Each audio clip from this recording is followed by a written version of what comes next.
አርዕስተ ዜና መንግስት ከንግዱ ማህበረሰብ ጋር ባደረገው ውይይት የተነሱ ሐሳቦችን ቀጣይ ሀገራዊ እቅድ ላይ ግብዓት እንደሚያደርጋቸው ገለጸ። የስራና ክህሎት ሚኒስቴር የስራ ዕድል ፈጠራ ሁሉንም የማህበረሰብ ክፍል ባካተተ መልኩ እንደሚተገበር ገለጸ። ከውጭ አሜሪካና ቻይና የንግድ ስምምነታቸውን ለማስቀጠል መስማማታቸው ተገለጸ።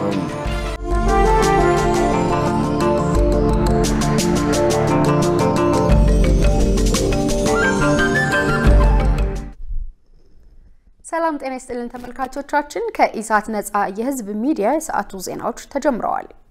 ገነት ዘዘውና እኔም ደረጀ ይልማ ዜናውን ወደ እናንተ እናደርሳለን። ለምልክት ቋንቋው ደግሞ ዳዊት ጎሳዬ አብሮናል።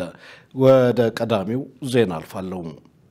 መንግስት ከንግዱ ማህበረሰብ ጋር በመወያየትና በመመካከር የሚነሱ ሐሳቦችን በቀጣይ ዓመት በሚዘጋጀው ሀገራዊ እቅድ እንደ ግብዓት እንደሚጠቀምባቸው ገለጸም። ይህ የተገለጸው ጠቅላይ ሚኒስትር ዶክተር አብይ አህመድ ከንግዱ ማህበረሰብ ተወካዮች ጋር ባደረጉት ውይይት ላይ ነው። ሸሪፍ ኢማም ከመላ ኢትዮጵያ ከተውጣጡ የንግዱ ማህበረሰብ ተወካዮች ጋር ጠቅላይ ሚኒስትር ዶክተር አብይ አህመድ ውይይትና ምክክር አካሂደዋል። ውይይትና ምክክሩ ያስፈለገበት ዋነኛ ምክንያት ሐሳብ በማሰባሰብ በቀጣይ ዓመት እንደ ሀገር በሚዘጋጀው እቅድ ውስጥ የንግዱ ማህበረሰብ ሐሳብ ለማካተት ታስበው እንደሆነ ጠቅላይ ሚኒስትሩ በውይይቱ መክፈቻ ላይ ተናግረዋል። የንግዱ ማህበረሰብ ተወካዮች በበኩላቸው መሰል ምክክርና ውይይት መደረጉ የሚደገፍ መሆኑን ገልጸው በወከሉት የንግድ ማህበረሰብ በኩል መነሳት አለበት ያሉትን ሐሳብ ነጥብ በነጥብ አቅርበዋል። በአጠቃላይ በሀገሪቱ ይበልጡን ደግሞ በአዲስ አበባ ከተማ እየታዩ ያሉ የልማት ስራዎች አበረታች መሆናቸውን ገልጸው ግብር ከፋዩ በዚህ ልክ የሚከፍለው ግብር ልማት ላይ ውሎ ሲያይ ደስተኛ እንደሆነ ተናግረዋል። ይሁን እንጂ የንግዱ ማህበረሰብ አሁንም ያልተሻገራቸው ደግሞም እንደ ችግር የሚያነሳቸው መታረም መስተካከል አለበት ያሉትን ተወካዮቹ አቅርበዋል። ህገወጥ ንግድ ህጋዊ ነጋዴዎችን ከስራ እንዲወጡ ጫና እያደረገባቸው ያለበት ሁኔታ በተለያዩ ቦታዎች ተመልክቷል። ነዳጅን በተመለከተ የነዳጅ አቅርቦት እጥረት በተለይ ደግሞ በክፍለ ሀገር አካባቢ ነዳጅ ማታ ገብቶ ጧት አለቀ የሚባልበት ሁኔታዎች አሉ።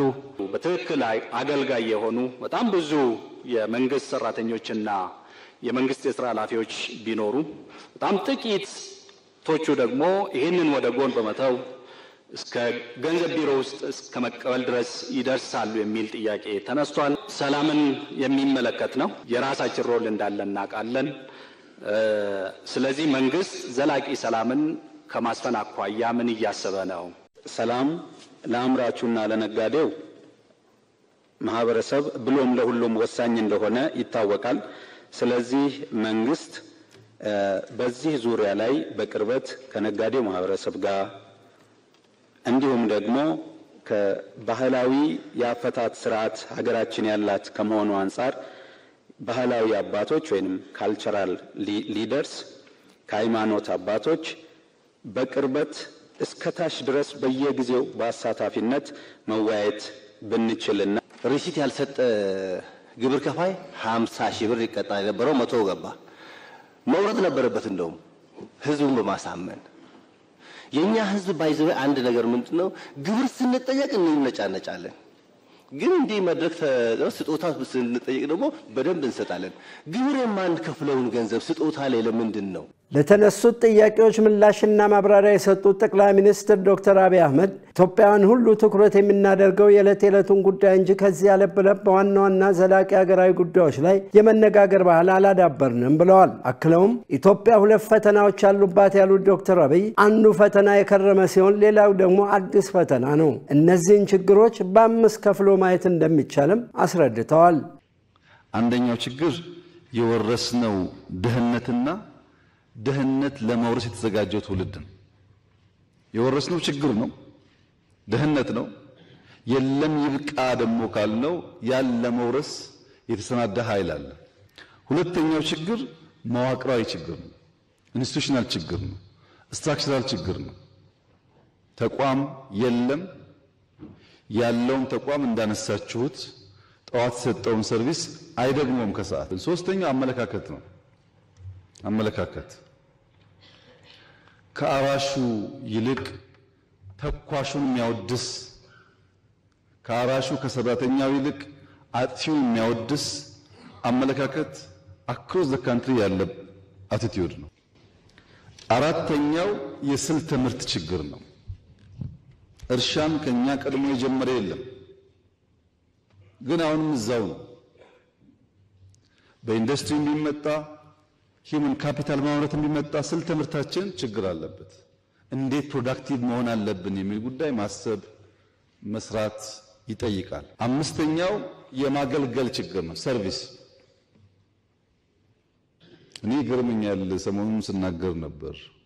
ሰው ተነስቶ እንደፈለገ ሲናገር የት አገልግለህ ነበር ብሎ የመጠየቅ ባህሪ የሌለው ህዝብ ነው ይሄ። አሜሪካን ሀገር ራሱ ካላገለገለ ልጄ ወታደር ነበር፣ እህቴ ወታደር ነበረች እያለ ይመካል። አዘ ፋሚሊ ሰርቭ አድርገናል ብሎ መሪ እንኳን ሲወዳደር አባቴ አርበኛ ነበር፣ ወንድሜ እንደዚህ ነበር ይላል። እዚህ ሀገር አንድ ቀን አገልግሎ የማያውቅ ሰው ሁሉ እንደፈለገ ስራ ምን ችግር እንዳለበት የማያውቁ ሰዎች ናቸው ስለ ስራ የሚናገሩት። የሰላም ጉዳይን በተመለከተ መንግስት ብቻውን የሚያደርገው ነገር የለም ያሉት ጠቅላይ ሚኒስትሩ አገር እንዲረጋጋ ሰርቶ መኖር በአግባቡ እንዲረጋገጥ የንግዱ ማህበረሰብም የበኩሉ ሊወጣ ይገባል ብለዋል።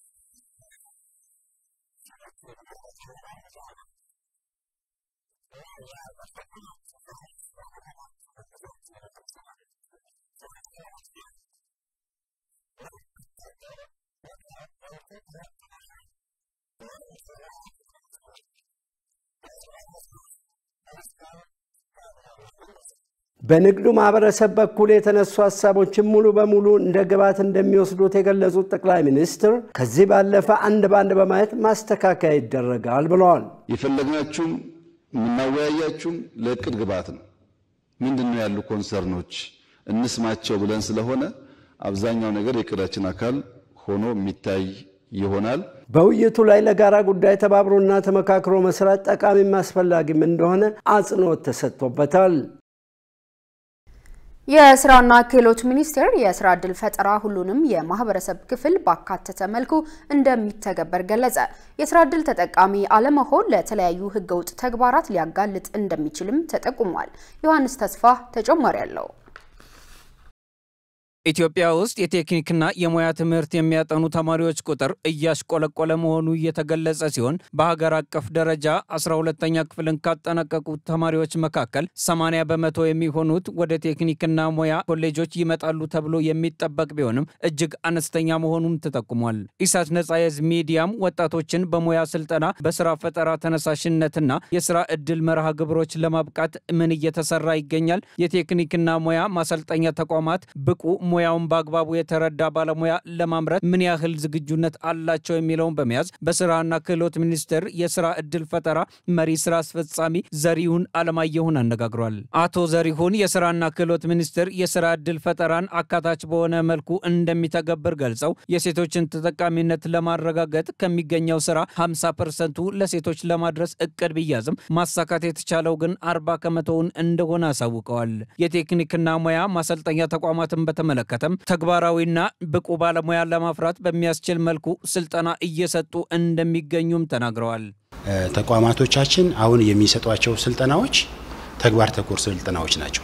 በአብዛኛው ከዚህ በፊት ቴክኒክና ሙያ ተቋማት የወደቁ ልጆች መሰባሰቢያዎች ናቸው የሚባለው ናሬቲቭ እንዲቀየር በስፋት እየተሰራ የሚገኝበት ጊዜ ነው እና ቴክኒክና ሙያ ተቋማቶቻችን እንደውም በራሳቸው ኢንተርፕራይዝም ጭምር እያቋቋሙ የተለያዩ ፕሮዳክቶችንም ጭምር በማውጣት እንዴት ፕሮዳክት ማውጣት እንደሚቻል እንዴት አምርቶ በገበያ ላይ ብቁና ተወዳዳሪ ማድረግ እንዲቻል እዛው እየተለማመዱ የሚሄድበት ስራዎች ነው እየተሰሩ ያሉት። የቴክኒክና ሙያ ማሰልጠኛ ተቋማት የኢንዱስትሪውን ፍላጎት ያማከለና ገበያ ላይ ተወዳዳሪ የሆነ የሰው ኃይል ከማፍራት አንጻር ምን ያህል እየተሳካላቸው ነው ስንላነሳ ነው ጥያቄ መሪ ስራ አስፈጻሚው ይህን ብለውናል።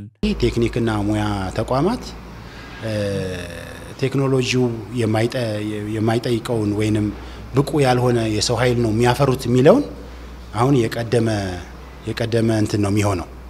ስለዚህ በዚህኛው አመት የብቃት ያላቸው ልጆችን ለማፍራት ሁሉም ቴክኒክና ሙያ ተቋማቶቻችን ጠንክረው እየሰሩበት ያለበት ሁኔታ ነው ያለው።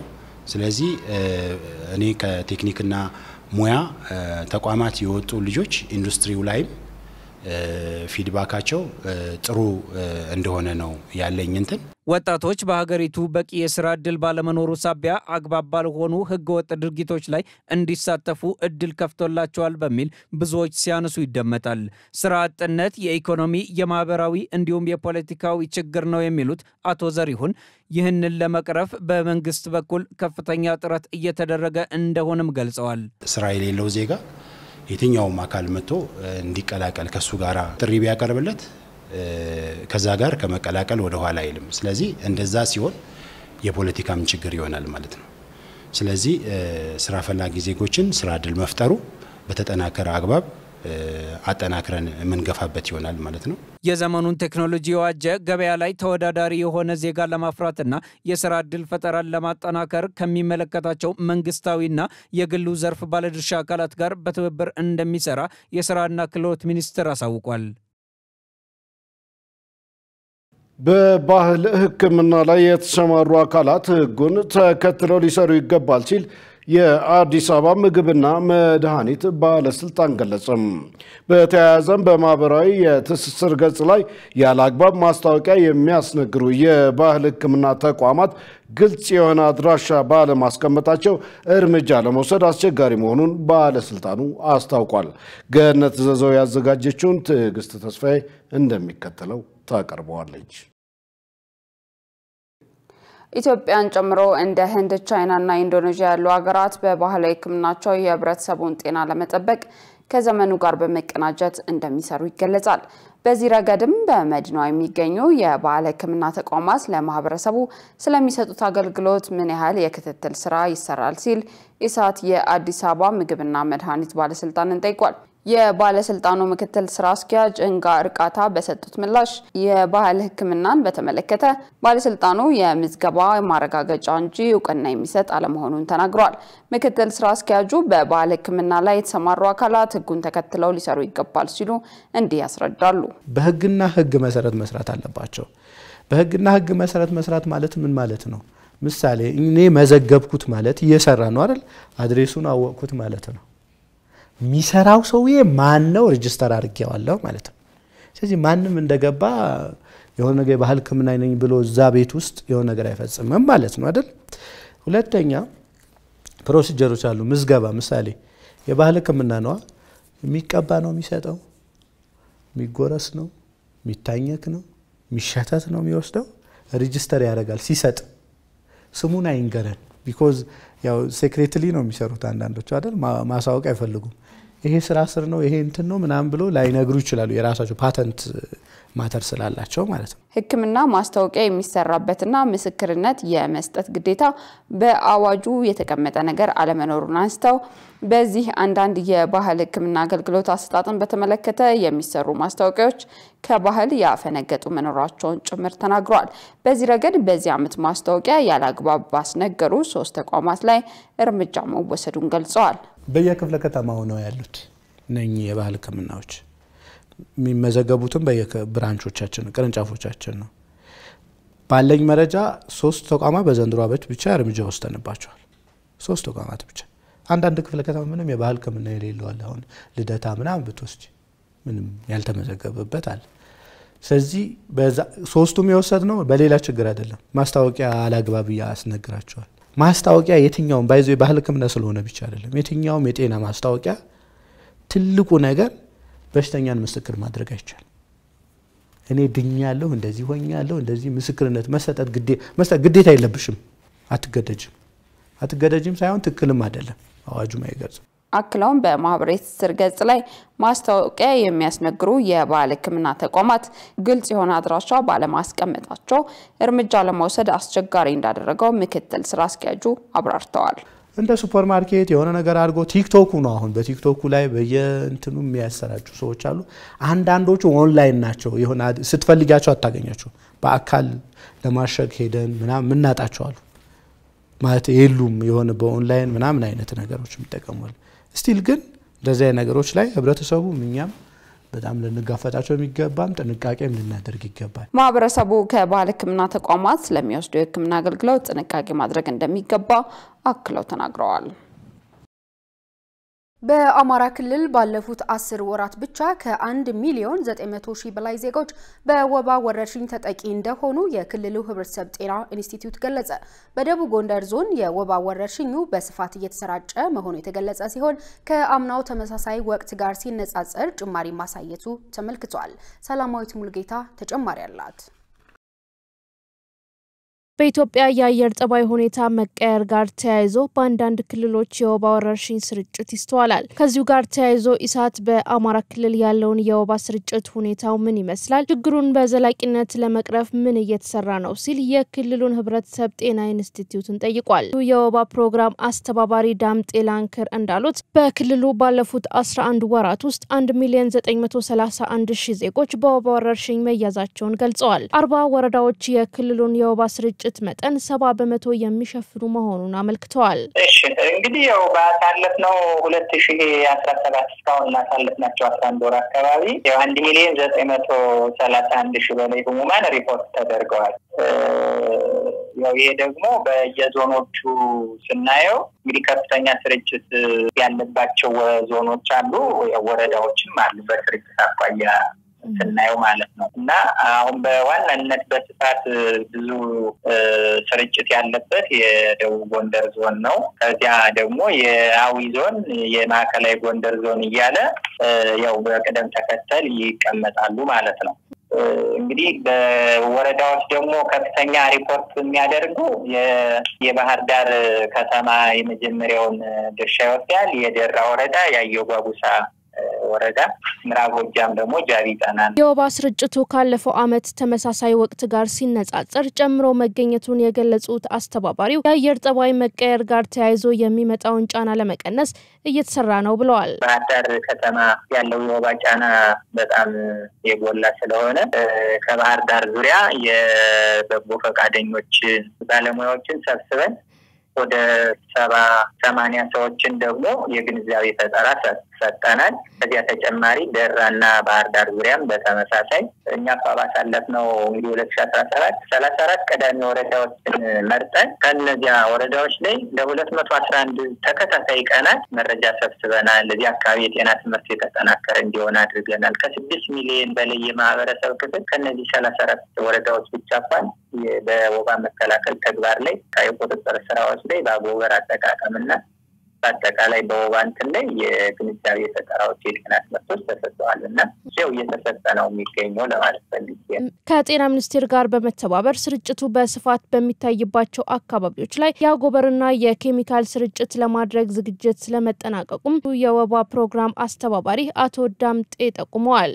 እሺ እንግዲህ ከ2016 ከ2017 የበጀት ዓመት ስናነጻጽር በአጠቃላይ የ2017 ጭማሪ ያለው ግን ምንድነው እሱ አሁን ደግሞ በዚህ ከሰኔ ወር መግቢያ አካባቢ ከግንቦት መጨረሻ አካባቢ ካሉት ሳምንታት ጋር ግን ብቻዋን ስናነጻጽር አሁን ካሁን በኋላ ነው ጨምሯል ቀንሷል የምንለው። ያው ዝናቡ መቆራረጥ አለ፣ እሱ ያመጣው ተጽዕኖ የወባ ቀነሰ ጨመረ የሚለውን ነገር የምንከታተልበት ነገር ይኖራል። የሁለት ሳምንት ግን ልዩነት የለው። ለማህበረሰቡ የግንዛቤ ማስጨበጫ ስራ እየተሰራ መሆኑን የገለጹት አስተባባሪው የጤና ባለሙያዎችም ርብርብ እያደረጉ መሆኑን አመልክተዋል።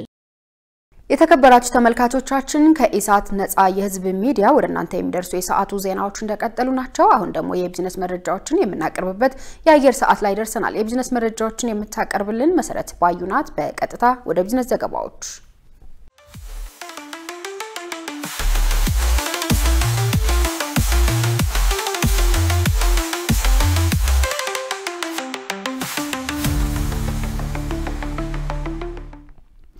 ሰላም ጤና ይስጥልን ውድ ተመልካቾቻችን ከኢሳት ነጻ የህዝብ ሚዲያ ለለቱ ያዘጋጀናቸውን የቢዝነስ መረጃዎች ይዤላችሁ ቀርቤያለሁ። ከዜናዎቹ ጋር መሰረት ባዩ ነኝ። አብራችሁን ቆዩ።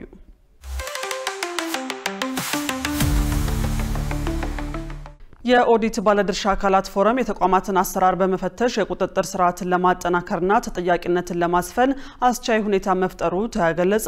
በህዝብ ተወካዮች ምክር ቤት የመንግስት ወጪ አስተዳደርና ቁጥጥር ጉዳዮች ቋሚ ኮሚቴ የኦዲት ባለድርሻ አካላት ፎረም የ2017 በጀት ዓመት አፈጻጸም ላይ ውይይት አካሂዷል። የቋሚ ኮሚቴው ሰብሳቢ ዶክተር የሽመቤት ደምሴ የኦዲት ባለድርሻ አካላት ፎረም እቅድ አፈጻጸም ማጠቃለያ ሪፖርት አቅርበዋል። ቋሚ ኮሚቴው የፌዴራል ተቋማትን በመንግስት የተመደበ በጀት አጠቃቀማቸውን ፖሊሲዎች፣ ስትራቴጂዎች፣ ህጎች፣ የአሰራር ስርዓቶችና እቅዶችን በመፈተሽ ላይ በትኩረት እየሰራ መሆኑን ገልጸዋል። ፎረሙ አስፈጻሚ ተቋማትና ሌሎች ቋሚ ኮሚቴዎች ለኦዲት ሪፖርት የሚሰጡት ትኩረት እንዲጨምር እድል መፍጠሩንም ተናግረዋል። በዚህም በበጀት ዓመቱ ከኦዲት ግኝት ጋር ተያይዞ አስተያየት ከተሰጠባቸው ተቋማት ውስጥ ለ3 ተቋማት የጽሁፍ ማስጠንቀቂያ እንዲሁም ለኃላፊዎች የገንዘብ ቅጣት እንዲጣልባቸው ማድረግ መቻሉን ጠቅሰዋል። በተጨማሪም ከፍተኛ የትምህርት ተቋማትን ጨምሮ ለ7 የመንግስት ተቋማት የጽሁፍ ማስጠንቀቂያ እንዲደርሳቸው ተደርጓል ብለዋል። በበጀት ዓመቱ በተከናወኑ የኦዲት ግኝት ተግባራት ተጨባጭ ለውጥ ማምጣት መቻሉንም ተናግረዋል። ይህም የኦዲት ባለድርሻ አካላት ፎረም የተቋማትን አሰራር በመፈተሽ የቁጥጥር ስርዓትን ለማጠናከርና ተጠያቂነትን ለማስፈን አስቻይ ሁኔታ መፍጠሩን ገልጸዋል። በውይይቱ ላይ የተለያዩ የፌዴራል ተቋማት ከፍተኛ የስራ ኃላፊዎችና ሌሎች ባለድርሻ አካላት ተገኝተዋል። የተኪና የውጭ ምርቶችን ውጤታማነት ለማሳደግ ትኩረት ተደርጎ እየተሰራ ነው ተባለ። የኢፌዴሪ ኢንዱስትሪ ሚኒስቴር የአምራች ኢንዱስትሪ የተኪ ምርት ስትራቴጂ ላይ ግንዛቤ ለመፍጠር ለአምራቾች ኢንዱስትሪ ዘርፍ አስተዋጽኦ ላላቸውና ለተቋሙ ባለሙያዎች ስልጠና እየሰጠ ነው።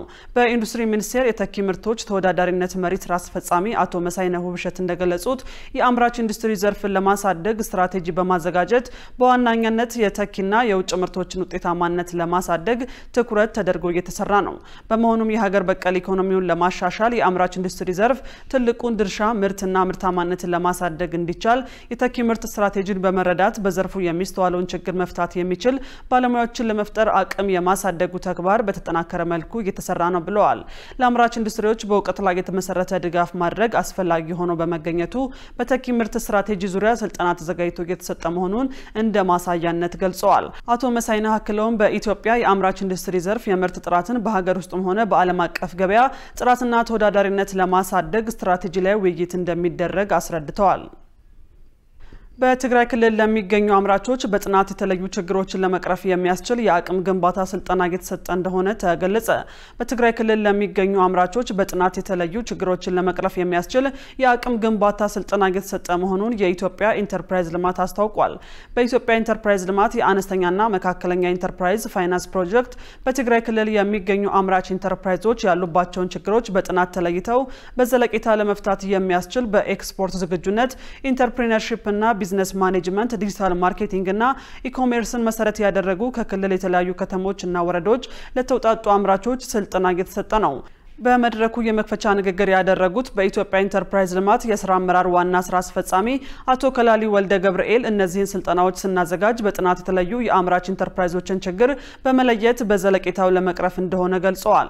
ስልጠናው አምራች ኢንተርፕራይዞች ከጊዜው ጋር የዋጀ የአሰራር ስርዓትና ቴክኖሎጂ በመጠቀም በሀገር ውስጥና ዓለም አቀፍ ደረጃ ተፎካካሪ ሆኖ የመዝለቅ አቅም የሚፈጥር እንደሆነ አቶ ከላሊ ተናግረዋል።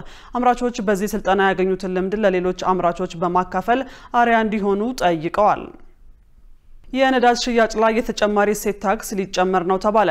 መንግስት የነዳጅ ሽያጭ ላይ 15% ተጨማሪ እሴት ታክስ ማስከፈል ሊጀምር መሆኑ ተሰምቷል። ከመጪው ሐምሌ ወር ጀምሮ የነዳጅ ግብይትን በዓለም አቀፍ ዋጋ መሰረት ይሆናል ተብሎ እንደሚጠበቅ ሸገር አስነብቧል። ላለፉት ወራት ቀስ በቀስ የነዳጅ ድጎማን እያነሳ ያለው መንግስት ከነዳጅና የነዳጅ ውጤቶች 15% ቫት በማስከፈል ከ3 ቢሊዮን ብር በላይ ለመሰብሰብ ማቀዱን የፌዴራል መንግስት የ2018 ረቂቅ በጀት ያሳያል። የፌዴራል መንግስት የ2018 የገቢ በጀት በሚል ለፓርላማው የቀረበው ረቂቅ በጀት ከስኳር 1.9 ቢሊዮን ብር እንዲሁም ከጨው 337 ሚሊዮን ብር ተጨማሪ እሴት ታክስ ለመሰብሰብ መታቀዱን ያሳያል። ውድ ተመልካቾቻችን አሁን ደግሞ በእለቱ በተመረጡ ባንኮች ያለውን የውጭ ምንዛሬ ዋጋና የብሔራዊ ባንክ የወርቅ ግብይት መረጃ ተከታትለን እንመለስ።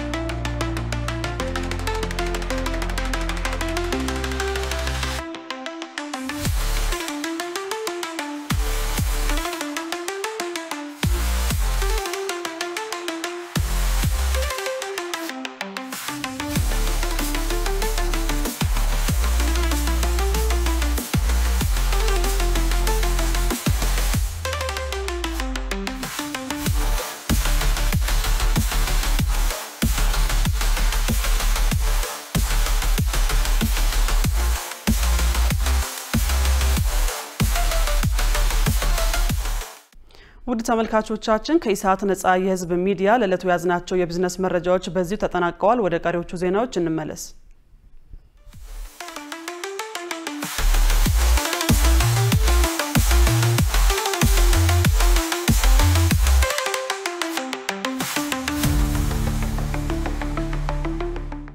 ውድ ተመልካቾች ከኢሳት ነጻ የህዝብ ሚዲያ የሰዓቱ ዜና ወደ እናንተ እየደረሰ ይገኛል። አሁን ደግሞ ወደ ውጭ ዘገባዎች እናልፋለን።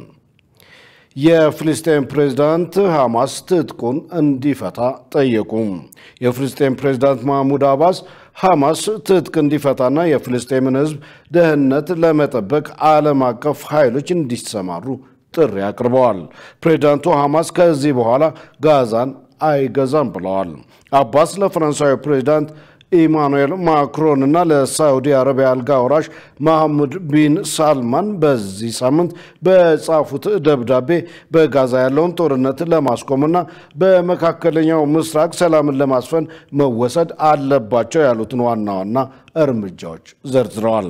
ሐማስ ከዚህ በኋላ ጋዛን አይገዛም፣ የጦር መሳሪያዎችንና ወታደራዊ አቅሙን ለፍልስጤም የጸጥታ ኃይሎች ማስረከብ አለበት ብለዋል በደብዳቤያቸው።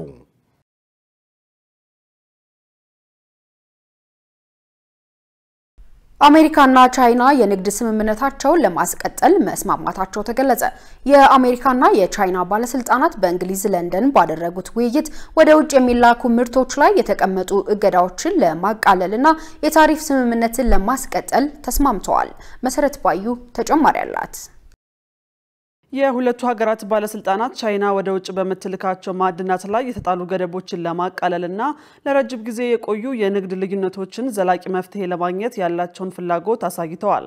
በለንደን የተደረገው የሁለት ቀናት ውይይት ከተጠናቀቀ በኋላም የአሜሪካው የንግድ ሚኒስትር ሃዋርድ ሉትኒክ ለጋዜጠኞች እንደገለጹት የስምምነት ማዕቀፉ በሀገራቱ መካከል ያለውን ከፍተኛ የታሪፍ ጭማሪ ለመቀነስ የተደረገው የጄኔቫ ስምምነትን ያጠቃልላል ብለዋል። የጄኔቫው ስምምነት ቻይና ወሳኝ ማዕድናትን ወደ ውጭ የምትልክ በትን መንገድ በመገደቧና አሜሪካን በምላሹ የራሷን የኤክስፖርት ቁጥጥር በመጣሏ ስምምነቱ ተቋርጦ ቆይቷል። የንግድ ሚኒስትሩ በለንደን የተካሄደው አዲሱ ስምምነት አሜሪካ ቀደም ሲል ያስቀመጠቻቸውን አንዳንድ ገደቦች እንደሚያቃልል ተናግረው ዝርዝር ጉዳዮችን ከመግለጽ ተቆጥበዋል። ወደ ኋላ ተመልሰን ፕሬዝዳንት ትራምፕን እናነጋግርና ማጽደቃቸውን እናረጋግጣለን። በተጨማሪም ከፕሬዝዳንት ሺ ጋር በመነጋገር እነሱም ማጽደቃቸውን እናረጋግጣለን። ሁሉም ካጸደቁት በመጪዎቹ 2 ቀናት ጠንክረን የሰራነውን ማዕቀፍ ተግባራዊ እናደርገዋለን። በሀገራቱ መካከል ያለው የንግድ ውጥረት ለማርገብ ባለፈው ወር በስዊዘርላንድ ጄኔቫ ከተማ ሁለቱም ወገኖች አብዛኛውን ታሪፍ እንዲያነሱ ያስቻለ ቅድመ ስምምነት ላይ ደርሰው ነበር። በዚህም በለንደን በተካሄደው ውይይት የጄኔቫን ስምምነትና በሁለቱ ፕሬዝዳንቶች መካከል የተደረገውን የስልክ ውይይት ተግባራዊ ለማድረግ የሚያስችል ማዕቀፍ መደረሱን የንግድ ሚኒስትሩ ገልጸዋል። ነገር ግን ወደ ተግባር ከመግባታቸው በፊት ስለ ስምምነቱ የአሜሪካ ፕሬዝዳንት ዶናልድ ትራምፕና የቻይና ፕሬዝዳንት ዢ ጂንፒንግን ጨምሮ የከፍተኛ አመራሮችን ይሁንታ ማግኘት እንዳለባቸው ገልጸዋል። የቻይና የንግድ ምክትል ሚኒስትር ሊቺንጋንግ በበኩላቸው በመርህ ደረጃ የደረሰው ስምምነት የመሪዎችን የመጨረሻ ፍቃድ በመጠባበቅ ላይ እንደሚገኝ ተናግረዋል። የዩናይትድ ስቴትስ ፕሬዝዳንት ዶናልድ ትራምፕ የታሪፍ ፖሊሲዎች ዓለም አቀፍ ገበያዎችና በዋና ዋና ወደቦች ላይ መጨናነቅና ውዥንብርን ፈጥሯል። ኩባንያዎችን በ10 ቢሊዮን ዶላር የሚገመት የሽያጭ ኪሳራና ከፍተኛ ወጪ አስከትሏል ተብሏል። በመሆኑም የሁለቱ ሀገራት ስምምነት በትራምፕ አንድ ወገን ታሪፍና በቻይና መንግስት የሚመራ ኤክስፖርት ላይ የተመሰረተ ኢኮኖሚ ለረጅም ጊዜ የቆዩ የአሜሪካ ቅሬታዎችን በተመለከተ ጥልቅ ልዩነቶችን ለመፍታት ብዙም አይረዳም ተብሏል። የዓለም ባንክ የ2025 ዓለም አቀፍ የእድገት ትንበያው ወደ 2.3% ዝቅ ማለቱን መግለጹን ሮይተርስ ዘግቧል።